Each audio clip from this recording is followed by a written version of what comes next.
Okay, we're going to go ahead and get started. Is everybody ready? All right.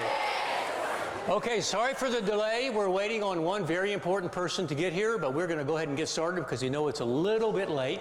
So, good morning. And welcome to the 2019, can you believe it, Martin Luther King Jr. Oratory Competition presented by our law firm, Foley Gardere. My name is Claude Treese. I'm with Foley, and it's great to see everybody again, all the friends we've made over the years. Really happy that you all could come out today. It's going to be a great, exciting day, as it always is. So again, thank you very, very much for coming, and get ready for some great action from these kids. You probably noticed that we did not have the Harbor Light Choir in attendance this year. We found out a couple weeks ago that although they had performed at our event for the past 22 years and at numerous other events all around town, they have disbanded. So I'm sorry to tell you that. And so, though, we leapt into action, and you may, if you were here early enough, you heard the Atherton Elementary Choir performing.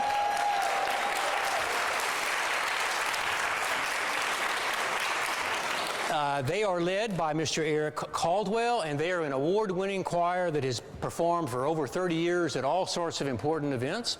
And today they are performing at this important event, and they'll be back up here while the judges are judging to play some more music for you. And so we're very, very glad that the Atherton Choir was able to step in at the last minute and come perform here today. It's also worth noting that actually Atherton participates in our competition. They have a competition out at their school, and they were involved in the semifinals. So again, thank you very much to Atherton and to the choir. As always, as we have been for 23 years, we're very, very fortunate to be able to hold the finals here in this sanctuary. It is a historic setting. For those of you who are first-timers, I hope you had a chance to look at the back of the bulletin. The church, this is one of the oldest churches in the city of Houston. It was formed over 150 years ago in the late 1860s. It was actually formed by recently freed slaves who wanted to have a place to worship. And so they formed this church, and they eventually built this building, and it has become one of the most spiritual and historical settings in our city, and we're really, really pleased to be able to have the finals competition here. And their pastor, Reverend John F. Johnson, is going to lead us in the invocation today. Reverend? Thank you. She's here. Certainly want to thank Brother Treese and thank all of you that are in attendance today on the behalf of Antioch Missionary Baptist Church. First of all, let me welcome each and every one of you to this place today. Matter of fact, just give yourselves a big hand for being here today.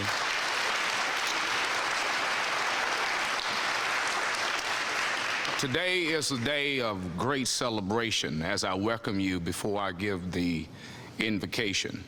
While we hear oratorical moments that make us remember the great trailblazer in the person of Dr. Martin Luther King Jr. While these messages are very important, I think it's vibrant that we fail not to allow the message to merge into our present-day reality, that we do not forget the pain, the suffering, and the hurt that a people went through to get us to this moment right now. This room is very pictorial of what Martin Luther King represented. The multi-ethnic moment that represents this room, white, black, all creeds and colors. That's what it's all about. In the midst of a divided government, upheaval in politics, I think we need to look around for a moment while people are furloughed without pay and yet demanded to go to work. Here we are in noonday at church on a Friday. We should be grateful that as we sit by one another and embrace each other, let's not forget the bridges that brought us across. And it makes no difference what color you are. We're all in this together. So again, on the behalf of Antioch Missionary Baptist Church and all of our staff and all of our ministers, we're so grateful that you have joined us today. Let us pray. Lord, how grateful we are for this moment. How thankful we are for the legacy of Dr. Martin Luther King Jr. Help us to embrace this moment with love, compassion, and unity. Help us to celebrate our children today as they come and remind us of our history and the struggle. We pray and invite your presence among us today, that at the end of this day, your name and only your name will be glorified. We thank you for every participator, every judge, all of our guests here today. For Foley and Gardere, we thank you for their heart, for sponsoring this moment for over 20 years. Continue to bless them. We love you, Lord, and we give your name the glory. It's in the mighty, matchless, and magnificent name of Jesus the Christ we pray. Amen. Amen. Amen. Thank you very much. That was fantastic. Thank you very much, Reverend Johnson. That was awesome. Well, we're getting ready to start the competition shortly, but first I want to introduce the judges. We have a very, very tight competition. I know I say it every year, and I think it's true. Every year the competition does get a little bit tighter. It's just amazing how much talent these kids have. We have some judges here today who are community leaders, have taken time out of their schedules to come down here and provide their services for us and do the judging. We appreciate it very much. We really do, and so we like to recognize each of them individually. First, Dean Leonard Baines. Dean Baines. Dean Baines is the Dean of the University of Houston Law School, has been for 4 or 5 years now. Highly regarded communications scholar and recipient of many, many awards, including an award for being one of the top 100 most influential lawyers of color in the nation. Very good. And as Dean of the Law School and under his leadership, the school has developed some programs, initiated programs of community outreach so that they can reach to underprivileged members of our community and provide them with services and with opportunities that they would not have had except for his leadership. He also, and I like to give this a plug every year, he also is the host of a radio show called Briefcase, which appears on KUHF every week and covers topics of interest of a legal nature, both locally and nationally, and you can catch those broadcasts each week. So Dean Baines, thank you for being here again today.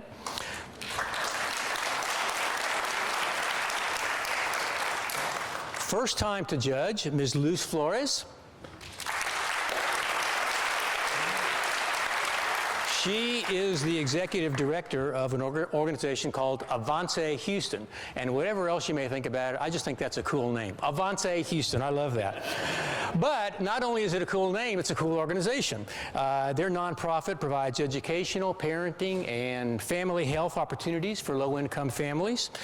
She's originally from Puerto Rico, got her BA at Our Lady of the Lake, and I believe also her master's degree from Our Lady of the Lake, has worked with numerous boards and committees in the Houston area, and very glad to have you here today, and thank you for all that you do. Thank you.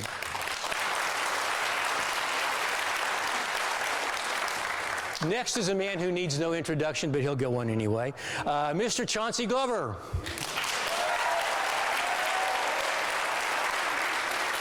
I knew they would do that. He is, as you all know, he's an anchor and reporter at Channel 13, which is the ABC affiliate here in Houston. And by the way, in case you didn't know it, we're fortunate that the ABC website is live streaming the competition here today, so that's really exciting.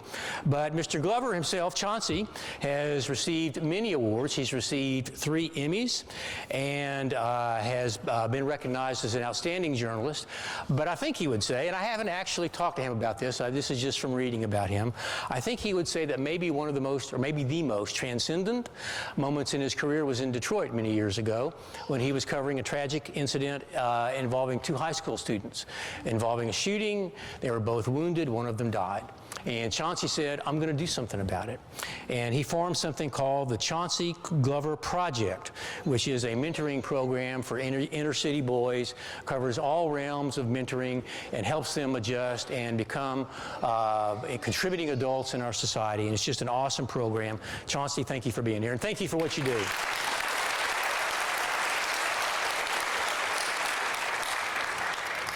Next, Judge George Hanks.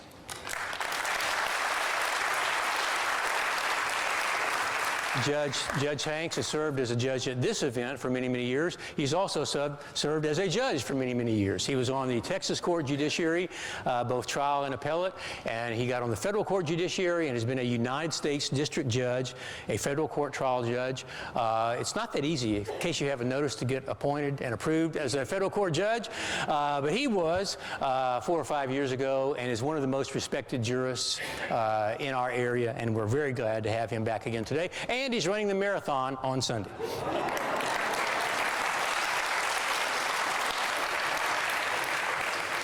Next, Mr. Rayford Irvin.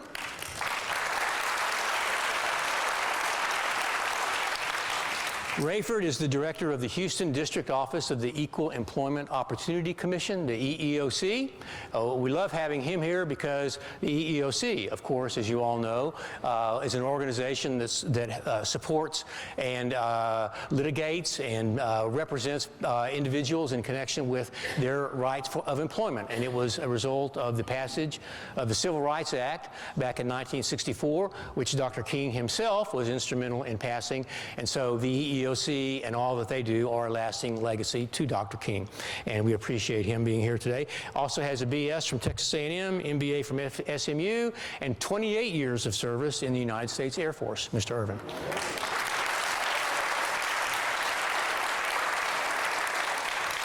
And last but not least, Miss Yolanda Smith. Yolanda? She has a very important position. She's the executive director of the Houston branch of the NAACP, which I'm sure you all know is the nation's oldest and largest civil rights organization. She's a great friend of our firm, has been a judge at this event many times. Our firm is a big supporter of the NAACP, and we're always glad to see her back again today to judge. So thank you very much for judging and for all of your service as well.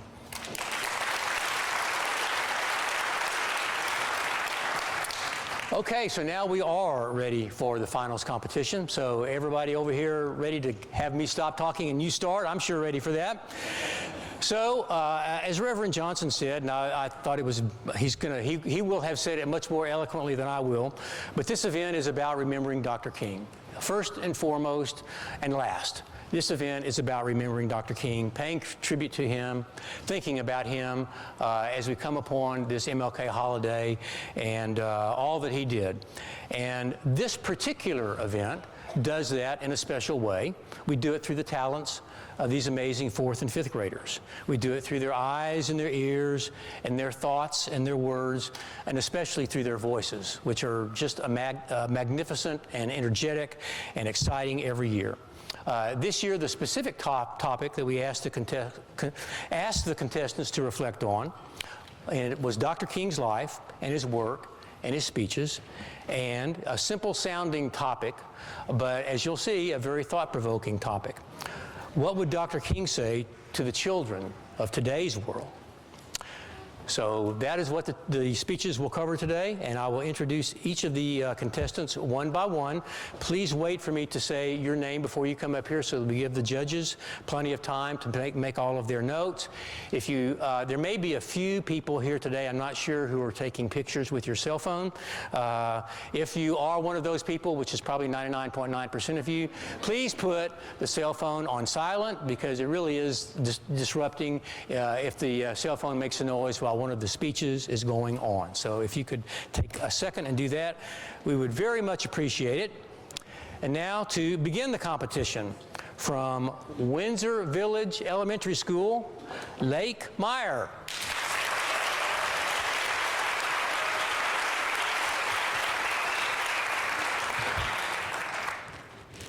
Good morning, everyone.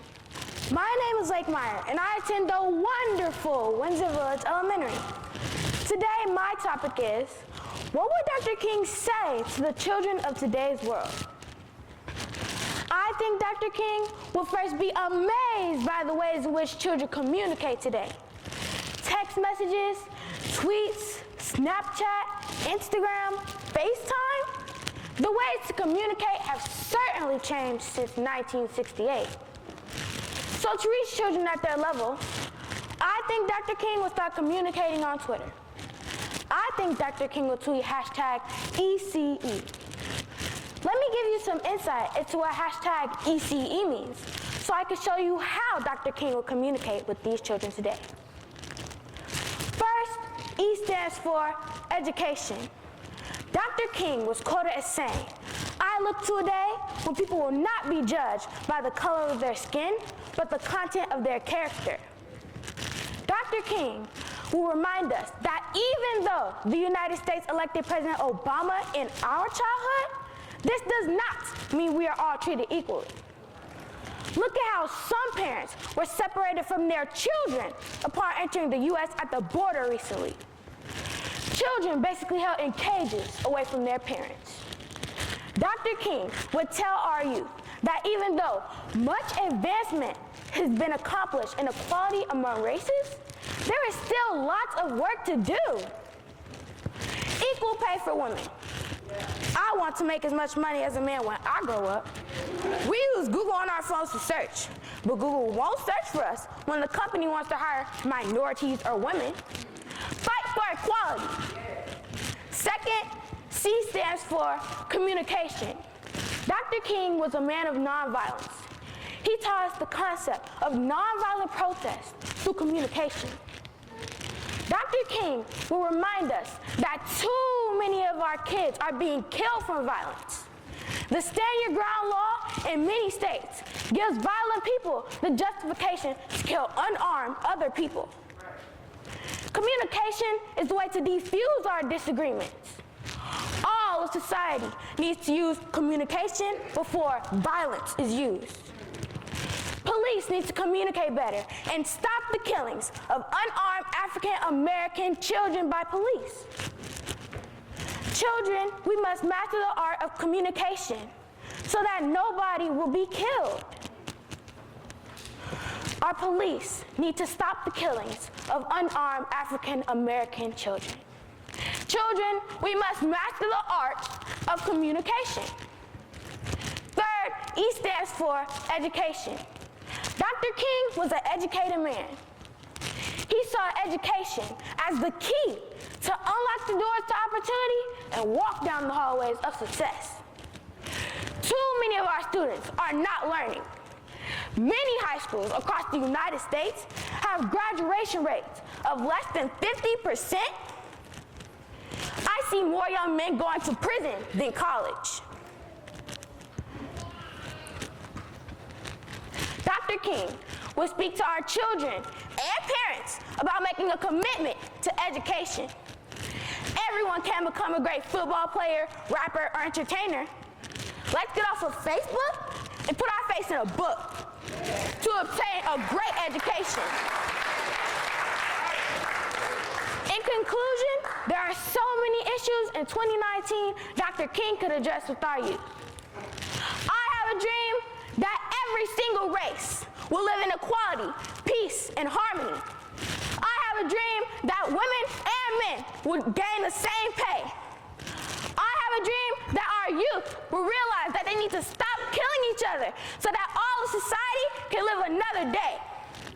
I have a dream that our youth will realize that education is the key to unlock the doors to opportunity and walk down the hallways of success.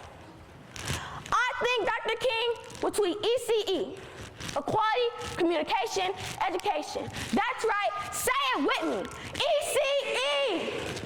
Dr. King led the fight for us to have equality and access to stores, schools, jobs, and other areas of life. Let's continue the fight for equality. The battle is not over. Dr. King taught our youth to communicate to solve problems non-violently. Dr. King taught our youth that we must educate ourselves to proceed through the doors of opportunity down the hallways of success.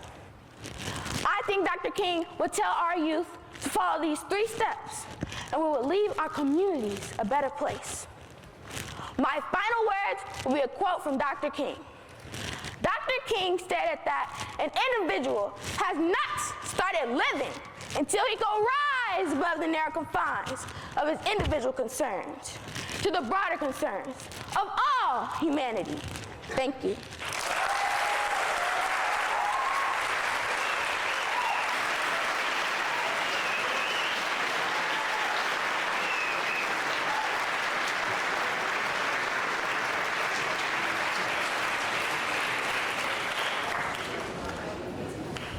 I can already see some of the first-time attenders think, these are 4th and 5th graders? Just amazing. Okay, next from Bastion Elementary School, Armani Garcia.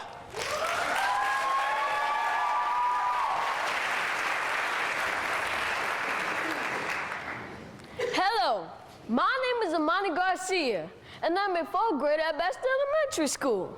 And it's my belief that Dr. King was speaking to the children of the world today.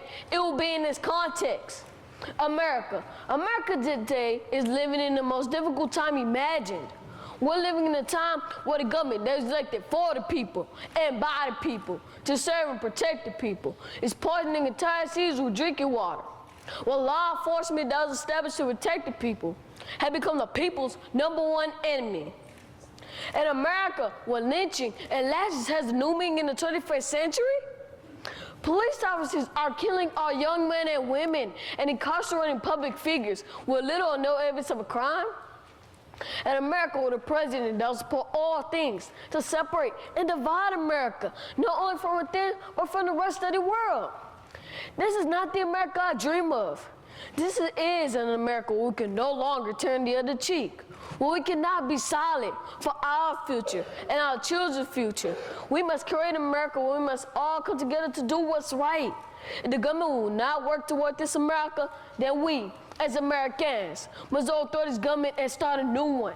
One that will include everyone, no matter what race, creed, color, religion, or sex, per the Constitution of the United States. Human progress is neither automatic or inevitable. We have not come far enough for 400 years to become complacent. And I will go as far as to say today, instead of regressing, not progressing. Every step toward the goal of justice requires sacrifice, suffering, struggle, of dedicated individuals. You cannot love someone that hates you and expect to make progress. You cannot lay down and take a beating and expect to win a battle. You cannot beg someone for a thing that you need and expect to accomplish and have a full life. History is made, not given. Respect is earned, not taken. And I say to you that we must make the right history for America, earn each other respect so that we can all live the American dream. The function of education is to teach one to think intensively and think critically. In the past, that was taken away from the majority of America. But today, this can be accomplished without going to a brick or a mortar building, without being discriminated against because of the color of your skin. Thanks to 21st century technology, you can educate, invest, learn other cultures, talk with people in other countries from the privacy of your home. Technology has placed the entire world in our hands, and we must learn not only how, but what to do with it. Don't yield to doing the things that won't help you.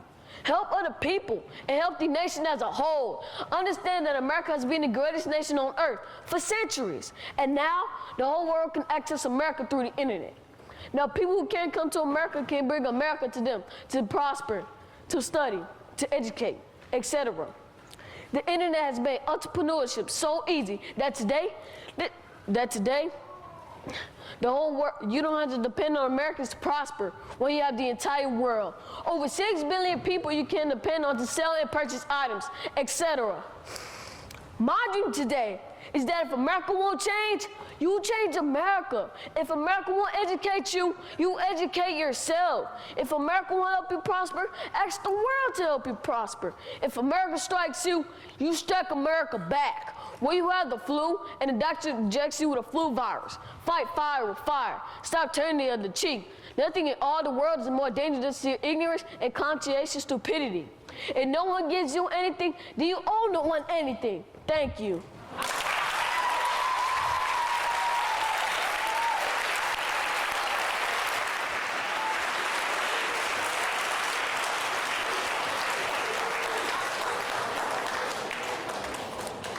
Great job, Armani.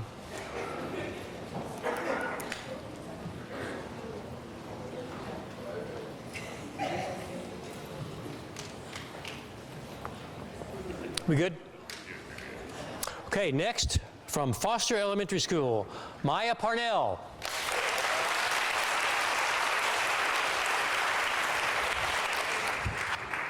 Good morning. My name is Maya Parnell, and I am a 4th grade student representing M.E. Foster Elementary.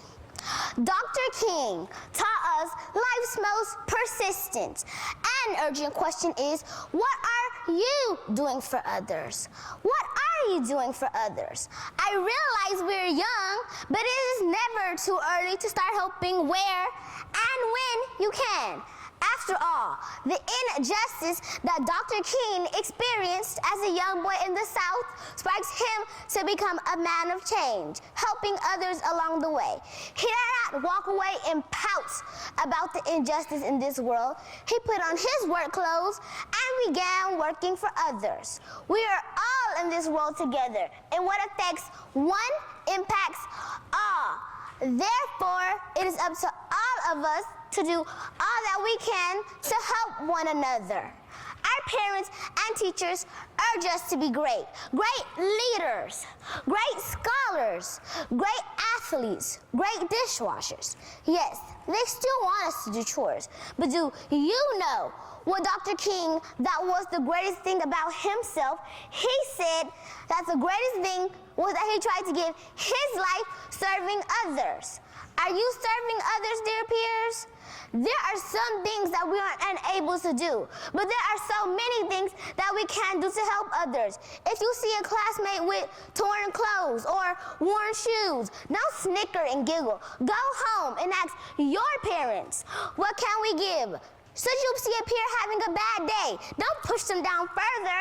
Offer a kind word or a smile. And if you can't do that, at least be quiet. If you see an elderly or handicapped person at the store, open the door for them. Always be an example of the right you tell others to do. We can do something, and we must start now. I've been hearing this phrase, make America great again. And well, I think Dr. King would agree. Oh no, not with the person and platform behind the phrase, but that America can and needs to be greater again. And we are the people who can do it. Dr. King, that being a servant and working together to help others make this country greater. He used his education, position, and popularity to start a movement, helping those who could not help themselves.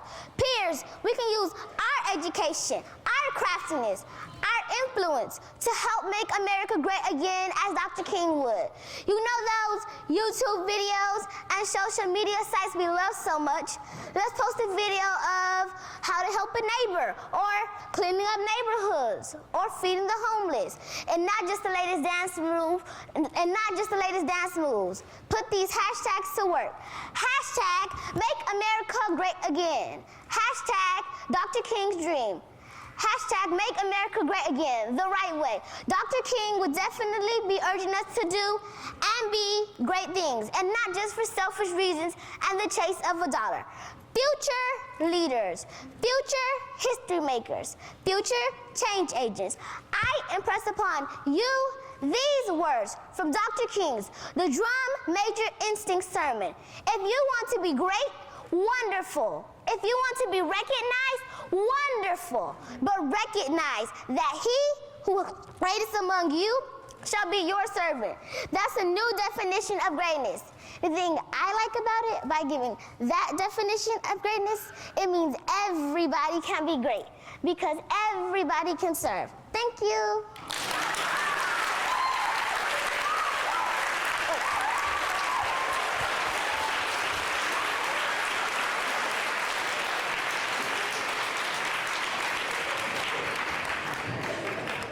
Terrific, Maya.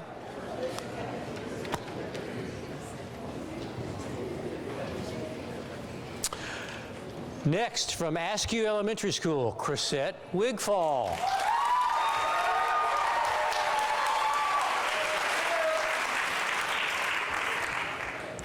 What would Dr. King say to the children of today's world?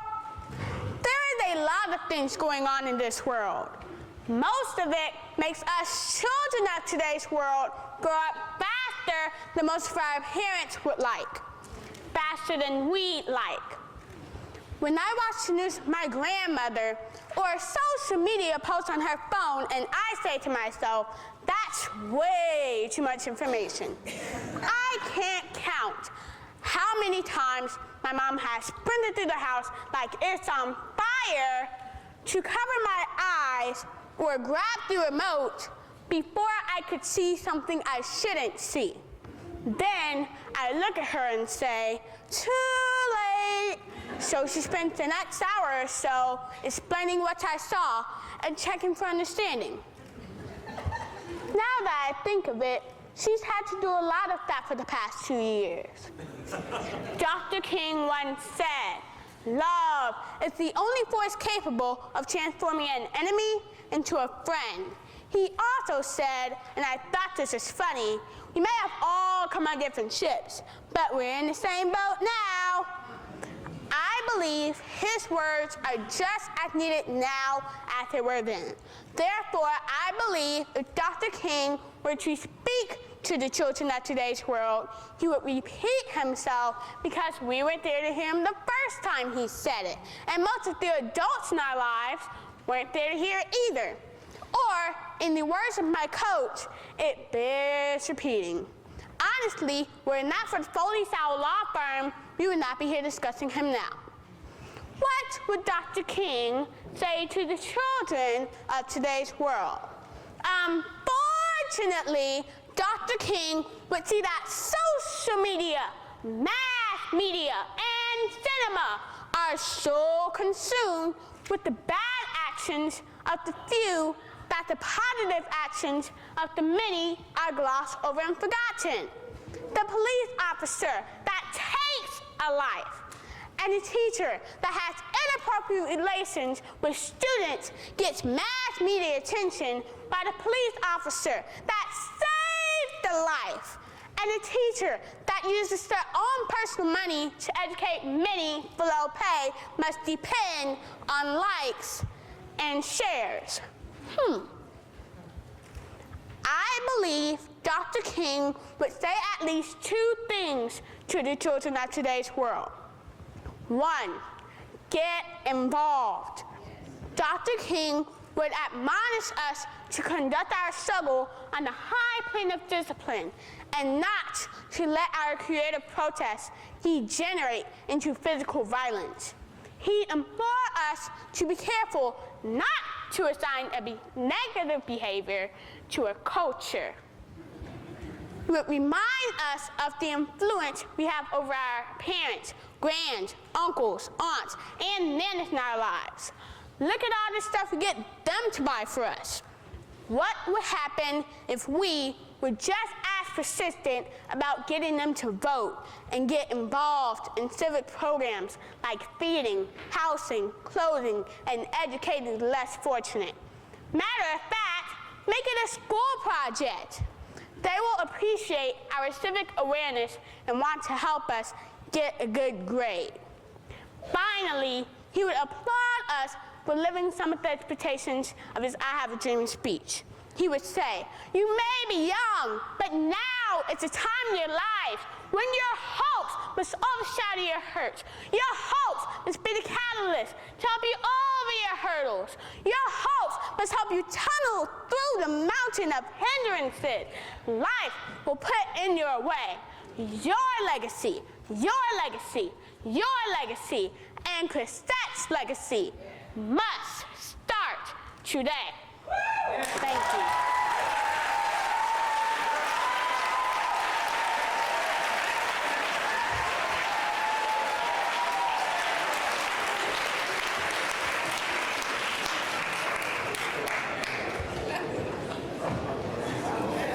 Great job, Chrisette. I can tell this is Reverend Johnson's first time because it's hard to him to be still over here. He's really giving a big time.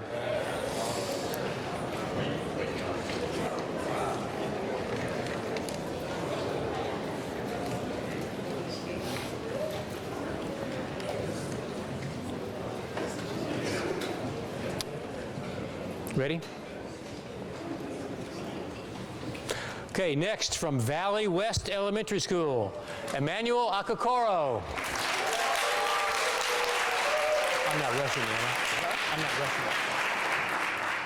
The function of education is to teach one to think intensively and to think critically. Intelligence plus character, that is the goal of true education. What have you decided to do when you grow up? Will you be a doctor, a lawyer, or a teacher? You can be anything if you put your mind to it. And I, Dr. Martin Luther King Jr., have the solution for you. First off, I recommend staying in school. Get as much education as you can.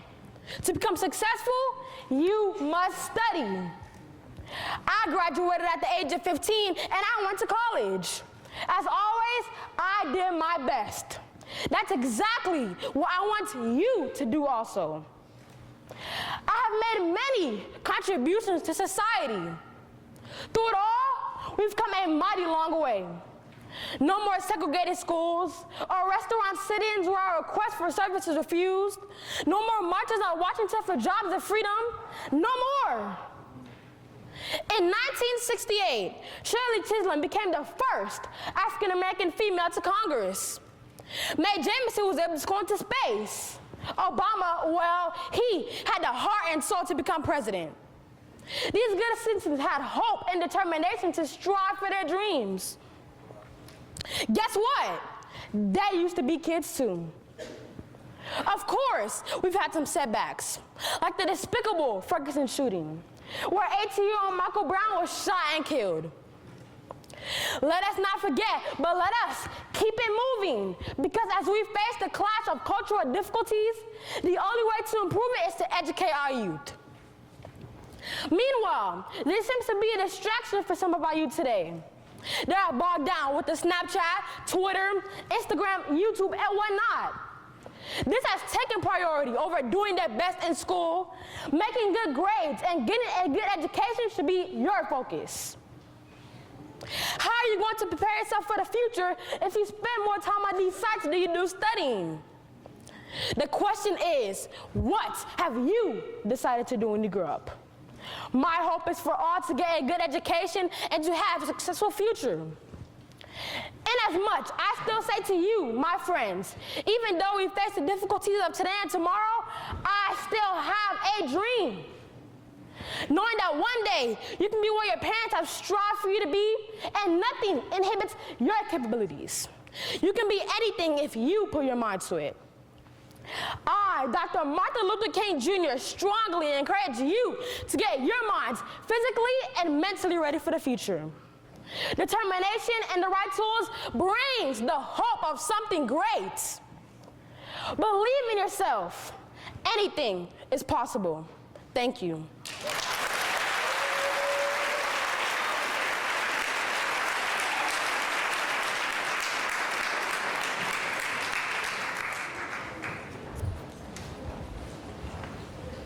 Great job, Emmanuel.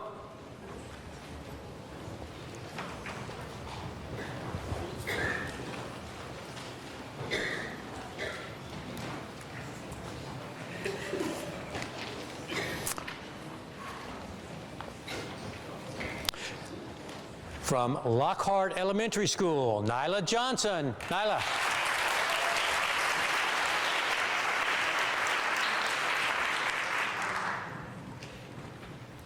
We hold these truths to be self-evident that all men are created equal, that they are endowed by God, Creator, with certain inalienable rights, that among these are life, liberty, and the pursuit of happiness. Life, liberty, and the pursuit of happiness? I wonder, is this why we separated those young children from their parents while trying to enter the United States? We call it land of the free and home of the brave, yet we turn people away. Is this why we need to build the wall? Or is this why we as children are hesitant to go to school in fear that we may not return home every day? I wonder. If the Reverend Dr. Martin Luther King Jr. were here today to speak to children like you and me, I am positive that he would say, My dear children, although we have not fulfilled the dream, we cannot lose hope. You have to keep fighting. You must continue the work of your ancestors. You must rise and get out of this place of complacency. I still have a dream. It is a dream deeply rooted in the American dream. No matter your ethnicity, race, or gender, you come from a people that fought to make life better. You come from a legacy that says, I will not settle for second best. I will fight to pursue life, liberty, and happiness. Don't give in to the noise that says we need to make America great again. This implies that somewhere along the way, we stopped. Lies, or should we say, alternative facts. When we fought Great Britain for our freedom to become our own country, we proved that we are great. When we fought to restore unity to our young nation and abolish slavery during the American Civil War, we proved that we were great. When we defeated those who threatened our homeland security, we proved that we were great.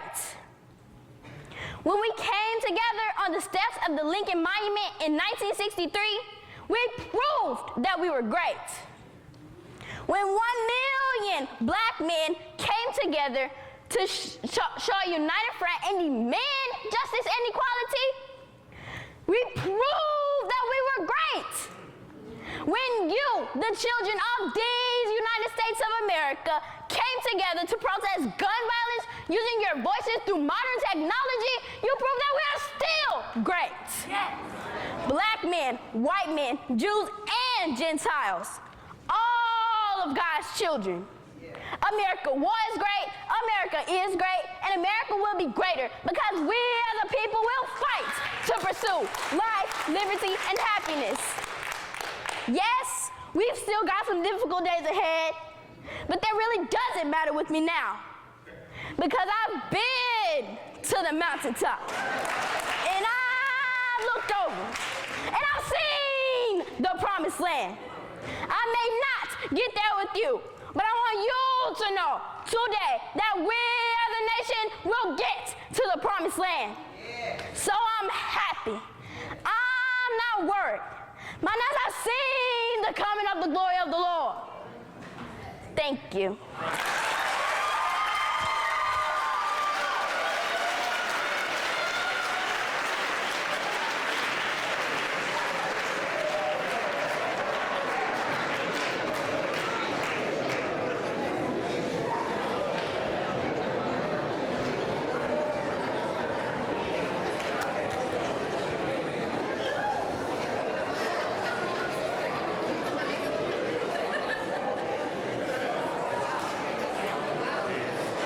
We've reached that inevitable point in the competition when they start buzzing and everybody's kind of out of control here.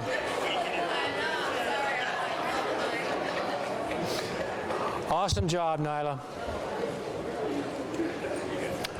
All right, from Sutton Elementary School. Come on, Raheem Kokar.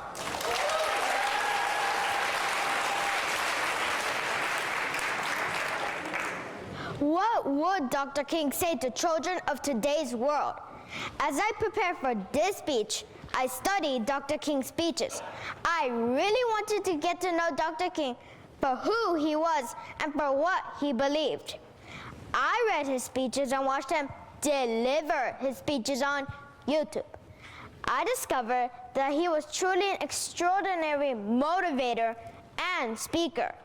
He mastered the art of speaking so that people believe. He motivated people to dream. But as I watched the grainy black and white videos of Dr. King's speeches, I kept asking myself, how would he do today? How would Dr. King get his message across to society that is addicted to their screens and video games? Then it hit me. 280 characters or less. That's right. With the dominance of social media in our society, I don't think Dr. King would change his message. Instead, I think he would change how he delivered his message. Hello, everyone. My name is Raheem Kokar from Sutton Elementary School, or better yet, for those of you on your phones right now. Hello, everyone. Hashtag Raheem Kokar from Sutton Elementary School. But back to what Dr. King would tell us. Education, determination, compassion, and courage. Only 45 characters. Whew. These are concepts I think Dr. King will convey to us. Hashtag education. I think Dr. King will argue that education is the foundation on which society is built, and a well-educated society is an informed society, and an informed society is a powerful society. In my research, I discovered another individual who fought similar battles to Dr. King, Nelson Mandela. He said, education is the most powerful weapon you can use to change the world. Now that is something to tweet about. Hashtag determination. This word describes what my generation needs to deal with: short attention spans. In other words, hashtag don't give up. I think Dr. King will agree with Colin Powell when he stated, a dream doesn't come reality through magic. It takes sweat, hard work, and determination. I think Dr. King will want kids today to understand that their goals and dreams are achievable, but only through hard work and dedication. Magic won't cut it, only sweat and hard work. Wouldn't you agree that this is something to tweet about? Hashtag compassion. Dr. King seems to embody with the words of Confucius. Wisdom, compassion, and courage are the three universally moral qualities of men. I think Dr. King will advise each of us to show compassion for our brothers and sisters. We need to be a true brotherhood of men. I think this is something to tweet about. And last but not least, hashtag courage. What does courage look like? Courage is standing up for what is right because it is right. What is right is not always popular, but what is popular is not always right. Imagine that. A world where everyone does what is right because it is right. That is something to tweet about. Education, determination, compassion, courage. I think these are the words Dr. King will use to inspire a new generation of citizens of this great nation. When your children look at you, do they see compassion? Do they see determination? Do they see courage? Well, do they? If not, what are you gonna do about it? I think Dr. King will call upon every person in this room to rise up and work towards creating a better, more just world for all. Hashtag live the dream, hashtag make the dream, hashtag Raheem Kokar. Thank you.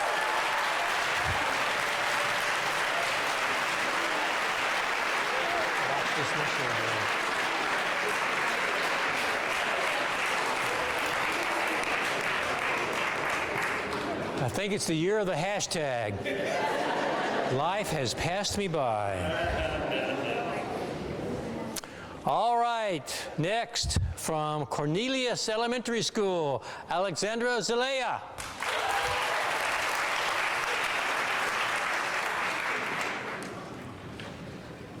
I am the daughter of immigrants. My parents were born and raised in Mexico and El Salvador.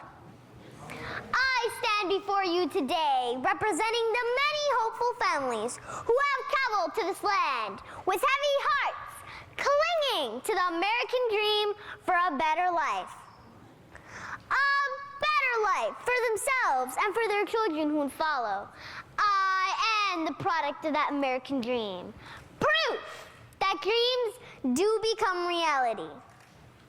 If Dr. King could speak to the children of the world today, I believe he would tell us that though we as a nation have made great strides towards equality for all, we, the next generation, must work even harder to see past our differences and stand together as one, as Americans.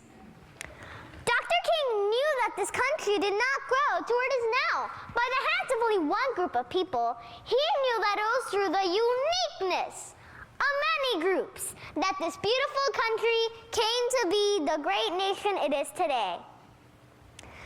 He would tell us we must come together as the hand-spun threads, expertly woven by the Native Americans, whose knowledge and skills helped early settlers survive to begin to build this new nation. We must work diligently together with a vision for the future, as the Pilgrims did to create a new home in this new land for themselves and for the millions that would follow. He would tell us that we must strive together as one, helping each other to keep greater dreams, like those who inspired many Asians to seek a new home in a new land, adding their part to America's success stories. We must strengthen and encourage each other to be steadfast in hope and faith, to believe in a better life, as the African slaves did for centuries, despite the hardships they faced then and many of their descendants do even now. We must strengthen. And as this nation's southwest corner bears the rich legacy of the Mexican people, my people, who once owned much of it and still fill it with the rich flavors of spices, music, and vibrant colors that reach all the way back to our Aztec and Mayan ancestors. We must reflect the richness of this nation and come together as una familia, a family. Somos americanos. Todos nuestros sueños, nuestras esperanzas, nuestras oraciones, nuestras fuerzas, nuestras debilidades, nuestros fracasos y nuestras victorias. We are Americans. It is not through separation, but the uniqueness that make us all one. One nation, one power, one people, together. Dr. King once said that we must learn to live together as brothers, or perish together as fools. He knew the richness of this nation's people and how important it was then and how crucial it is now to live, love, and work together.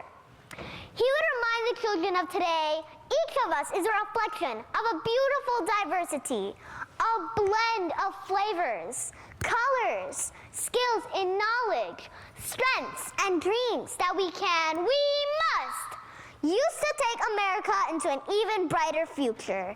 In that future, his dream will live on. Dr. King would tell us that America is great, and it has always been great, and it will forever be great, as long as we remain united as a people, as a country, and as a nation. I am Alexa Zelaya, a proud Mexican American, and I am a dream come true. Thank you.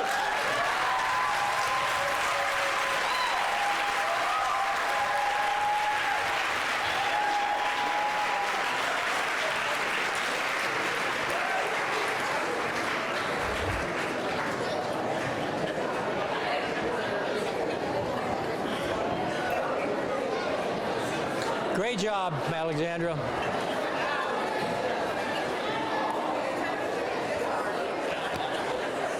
If anybody catches the judges sneaking out,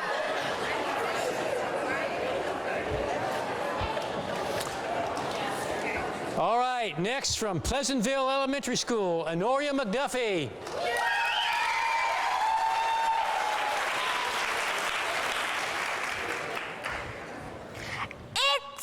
Was April 4th, 1968, when Dr. Martin Luther King Jr. was fatally shot standing on the second floor balcony of his motel room.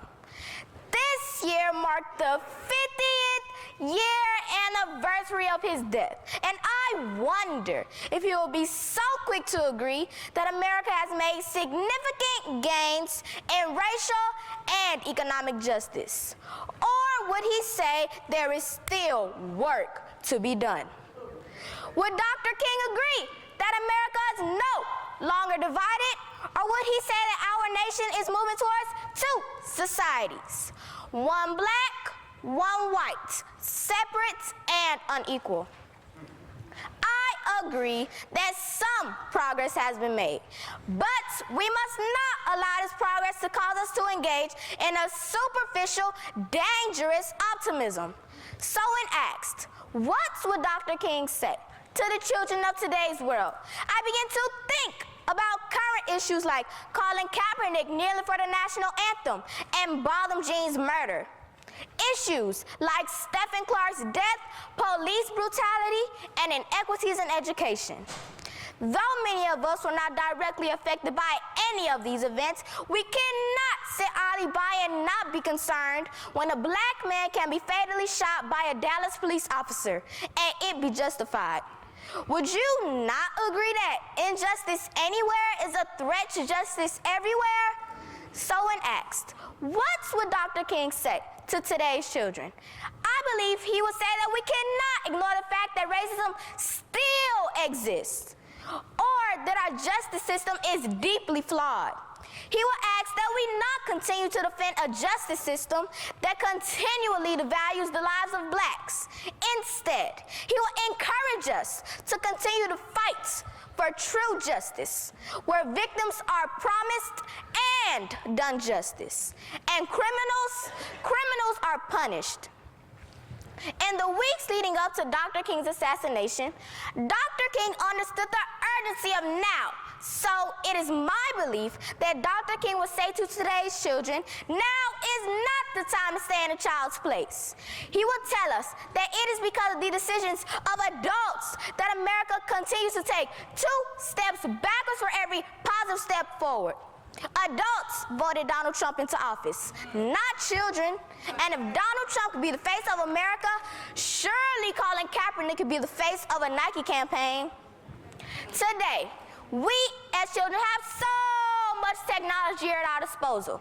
At the click of a button, we have the power to destroy someone's life, alter someone's opinion, or even broadcast live nonsense.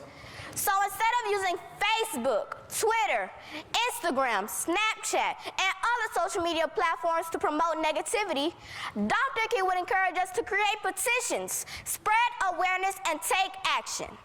He will ask that we advocate for our own safety and fight for educational equity instead of educational equality.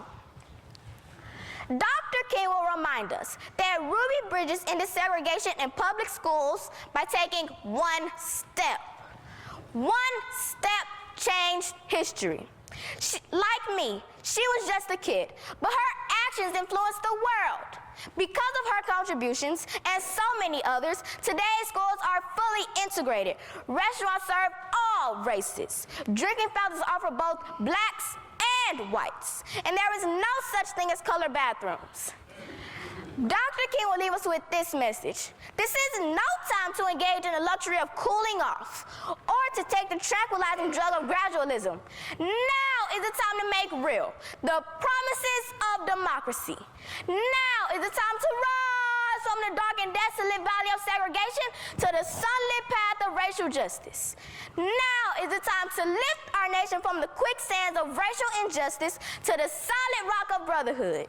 Now is the time to make justice a reality for all of God's children. Thank you.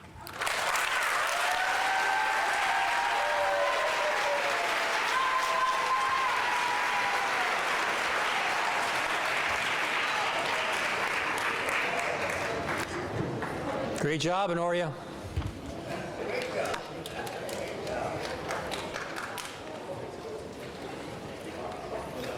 All right, next from Kate Bell Elementary School, Beverly and Tia.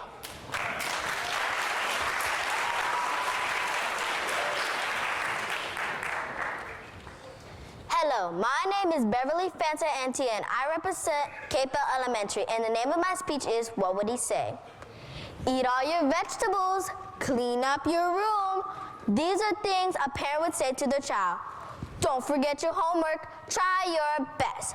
These are things a teacher might say to their student. However, However, when I think of Dr. Martin Luther King Jr. and what would he say to the kids of today, I have to think of what type of man he was. It was clear that he was a preacher and a motivator, but he was so much more.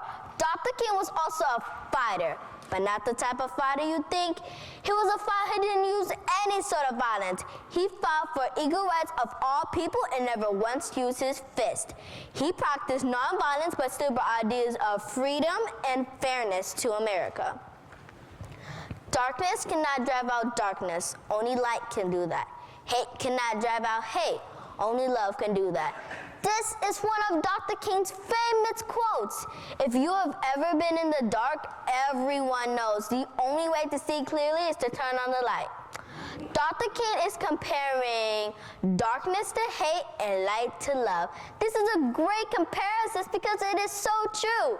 If you add darkness to darkness, it stays dark. But once you add light, everything changes. It's the same thing with hate. Adding hate only gives you more hate. But once you add love, again, everything changes. I believe this is why he practiced nonviolence. He knew that was the only way to win this fight. He might tell the kids of today, in life, you may have to fight, but you have to know how to fight if you really want to win. Another quote that comes to mind when I remember Dr. King: the ultimate measure of a man is not where he stands at moments of comfort and convenience, but where he stands at times of challenge and controversy. When Martin was young, he couldn't go to the same schools as whites, but that didn't stop him. Even though schools were segregated, he studied hard and was able to get many degrees because he never gave up. I also found out that Dr. King was arrested and sent to jail many times during his struggle for equal and civil rights. He was in prison simply because of hate. Many people hated him for everything that he stood for. They did not want us to see him succeed. Jail was difficult for him because he was in a place where he did not belong. Although he was going through this hard time, he never once gave up. Things were not comfortable for him. Things were not convenient for him. But he kept on going. He kept on fighting. Dr. King gave us an example of what it means to be a person of great character and goodness. He might tell the kids of today, when things are not easy, don't give up. When things get difficult for you, keep fighting, keep going, keep trying, and show yourself to be a person of great character and goodness. My final quote from Dr. King: the time is always right to do what is right. This is a quote that doesn't need that much explaining. It simply says we should always do the right thing. Dr. King would say to the kids of today, it doesn't matter when or even how you feel. You should always do the right thing.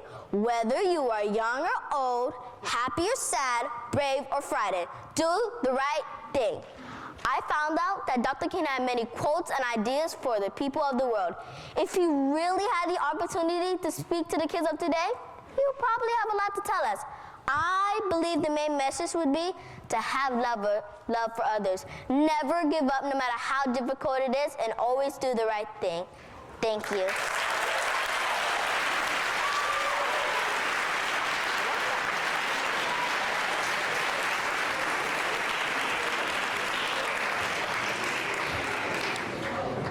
Great work, Beverly. Right on the topic, too.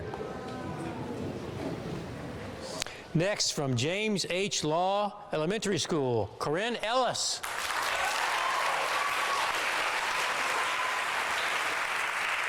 Dr. Martin Luther King was a man of God, a man of passion, a man of compassion, a man of action.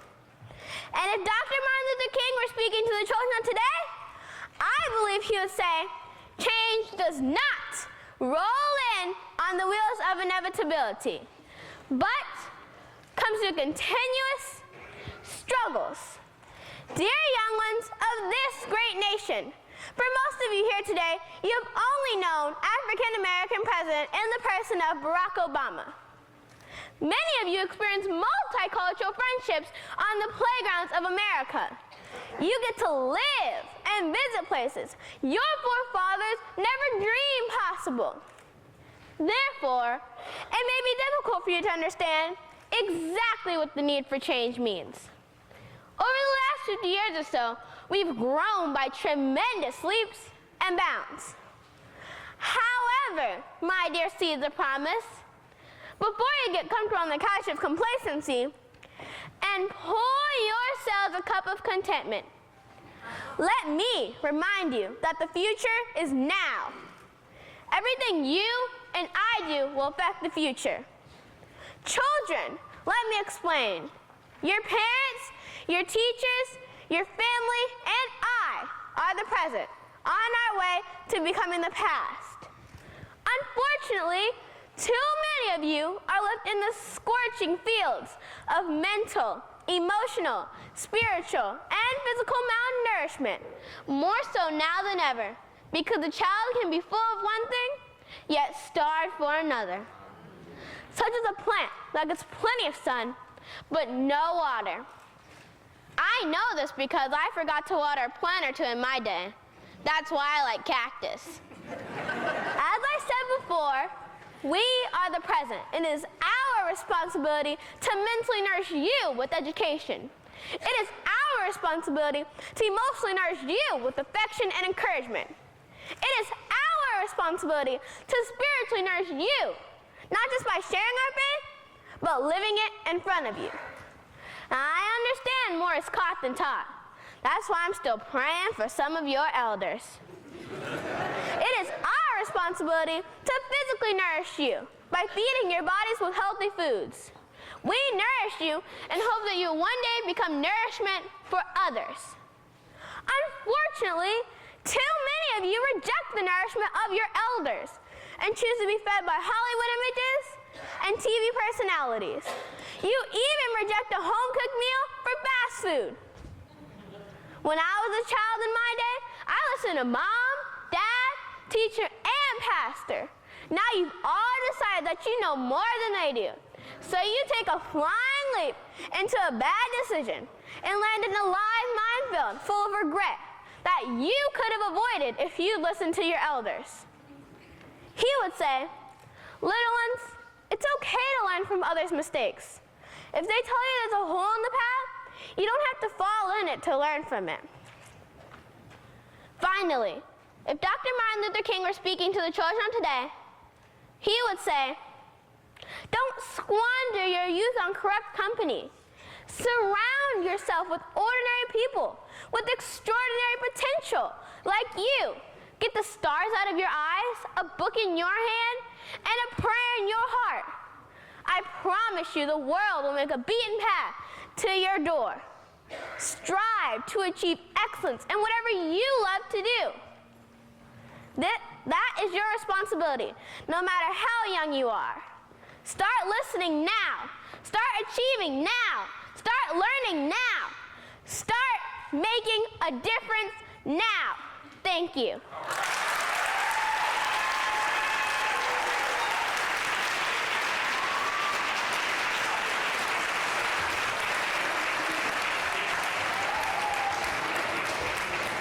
Great job, Corinne. Last finalist today, Blackshear Elementary School. Here's Asia Jefferson.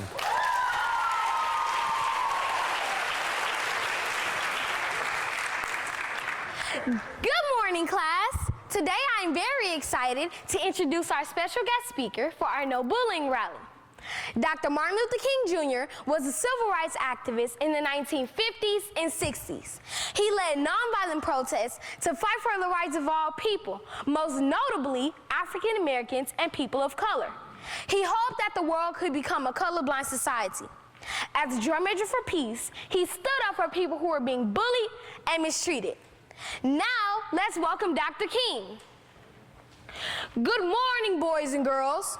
I am honored to be here today to answer the question, what I would say to the children of today's world.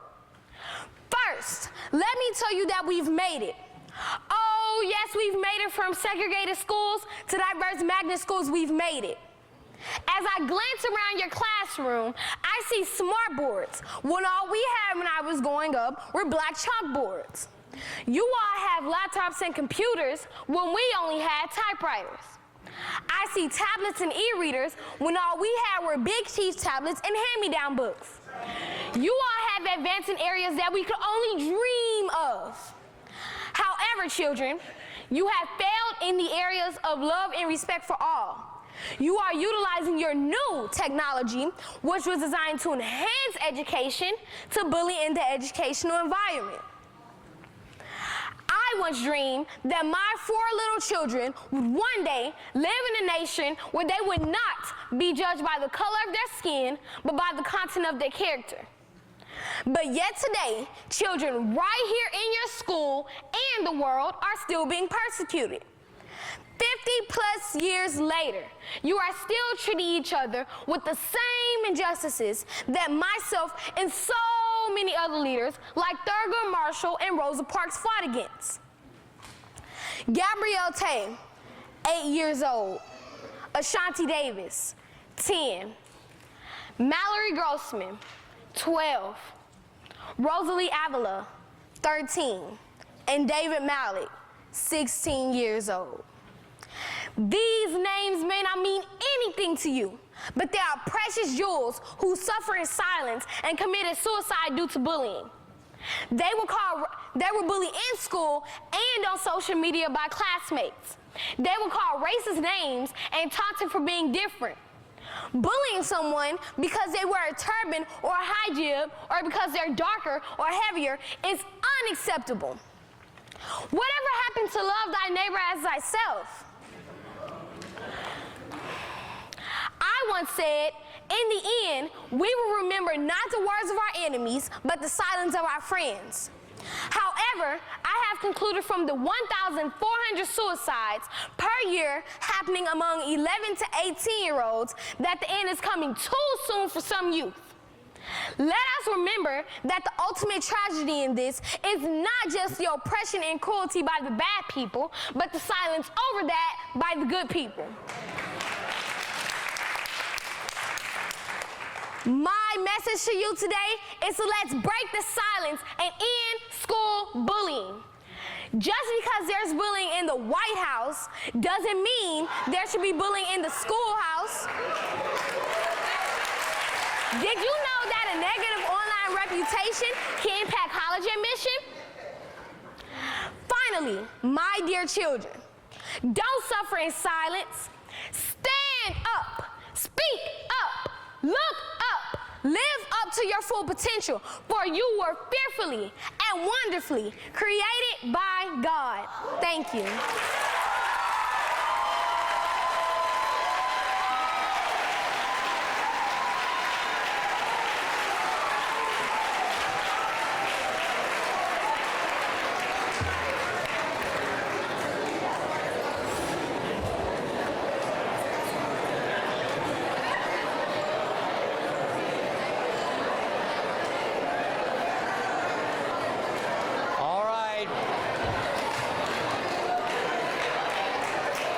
A big hand for all 12. Great job, everybody. Everybody did a great job. It was an amazing year. And now the judges have the very difficult job that I said they had, and they will go back to the back of the church and deliberate. The Atherton Elementary School Choir will entertain us, and you enjoy yourselves. Great job. It's the tightest ever, right? Isn't it? Don't you think it is?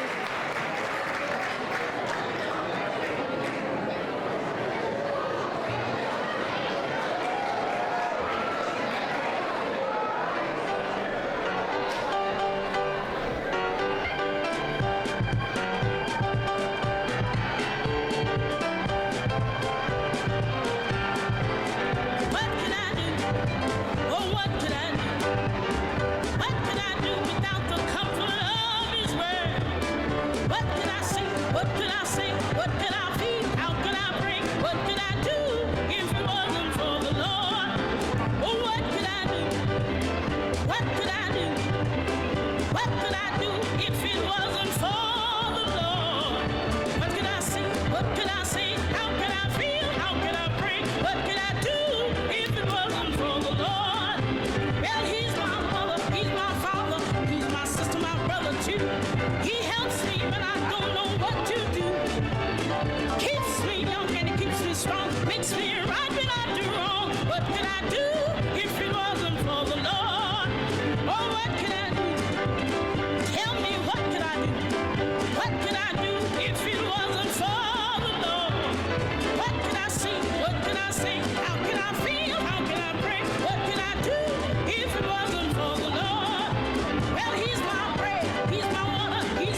got some issues back there. Or put your hand down. They don't do the work like that.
and look deep. Open. And go cut a little bit. Do I need to fold?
it's going to take a minute.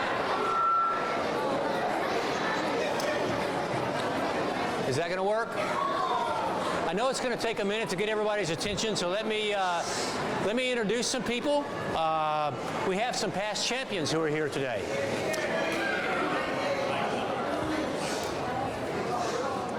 Am I okay now? Yeah, I'm good now. All right. We have some past champions. While everybody's coming into the room, we have some past champions who are here today, and I just think it's really cool to recognize them. And I talked to each of them, by the way, and they agreed with me completely that they have no idea how they could have even come close to winning if they'd been competing this year, because the competition was so great this year.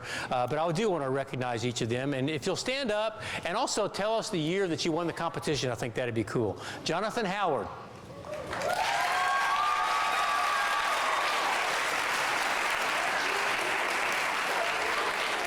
He said 2001. Amari Windsor. Is Amari still here? There he is.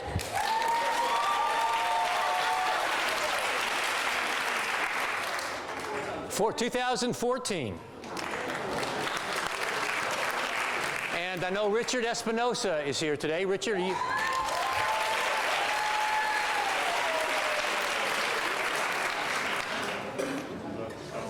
...2016, all right.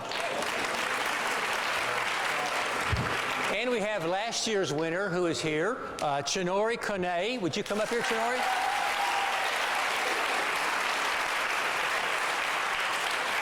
Chinori went to Gregory Lincoln Elementary School, and she's now a 6th grader at Young Women's College Preparatory Academy. So that's cool.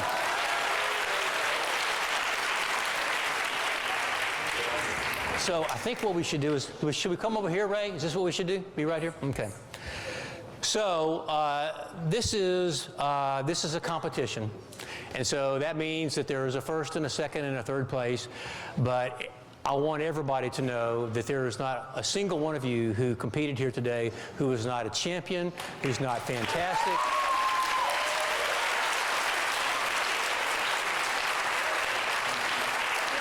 And I often say this, and I worry that I'll lose my composure when I say it, but I do mean this. What I want all of you to do tonight, this afternoon, whenever you have to go home, look in the mirror, and say to yourself, that is Dr. Martin Luther King Jr.'s dream. Yeah.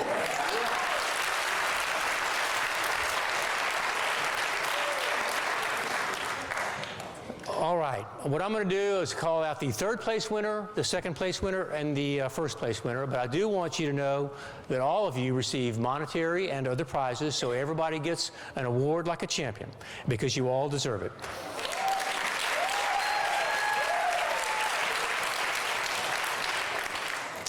The third place winner, Chrisette Wigfall.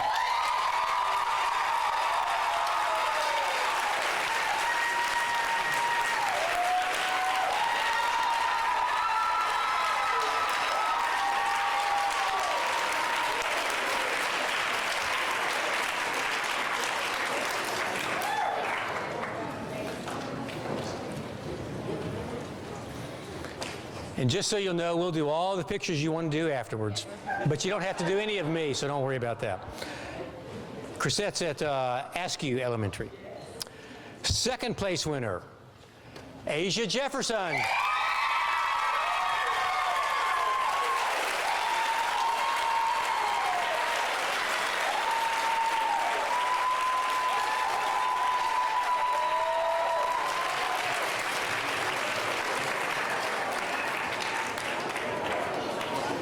Asia goes to Blackshear Elementary. First place winner, Nyla Johnson.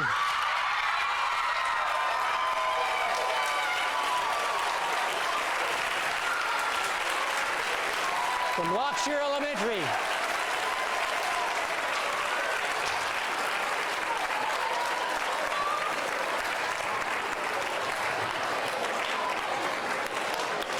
Good job. Was that fun? Yeah. We'll stand around here as long as you'd like for us to. We have lunch over at the Hyatt for all of you.